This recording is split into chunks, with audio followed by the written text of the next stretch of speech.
কে দেওয়া আউট নিয়ে আইসিসির এলিট প্যানেলের বাংলাদেশি আম্পায়ার শরফুদ্দৌলা ইবনে সৈকতকে নিয়ে ইন্ডিয়ান ফ্যান থেকে মিডিয়া ছড়িয়েছিল ঘৃণা, ডাকছিল চোর বলে।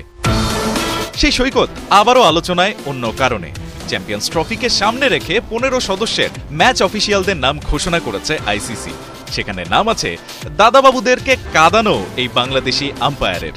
তবে মজার ব্যাপার হচ্ছে সে লিস্টে নাম নেই একজনও ভারতীয় আম্পায়ারের। জি, ঘটেছে এবার এমনটাই। সৈকতের সাথে নাম আছে 2017 সালে ইংল্যান্ডে হওয়া চ্যাম্পিয়ন্স ট্রফিতে ম্যাচ পরিচালনা করা 6 আম্পায়ারের।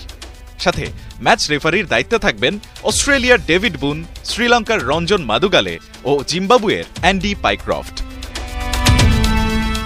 অথচ এতজন আম্পায়ার থাকার পরেও কেন নেই কোনো ইন্ডিয়ান ম্যাচ অফিসিয়ালসের নাম? তার কারণ জানিয়েছে ESPN।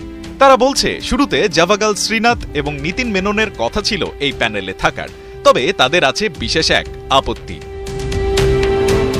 তাদের আপত্তিটা মূলত চ্যাম্পিয়ন্স ট্রফির এবার আয়োজক দেশ পাকিস্তানকে ঘিরেই।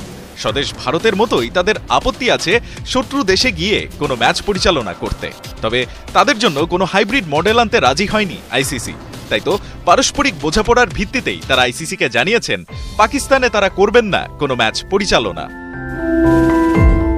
2010 সালে আন্তর্জাতিক আম্পায়ারিং ক্যারিয়ার শুরু করা শরফুদ্দৌলা বাংলাদেশের প্রথম আম্পায়ার হিসেবে গত বছর মার্চে আইসিসির এলিট প্যানেলে জায়গা পান। তারপর থেকেই একের পর এক আইসিসি টুর্নামেন্টে করছেন ম্যাচ পরিচালনা।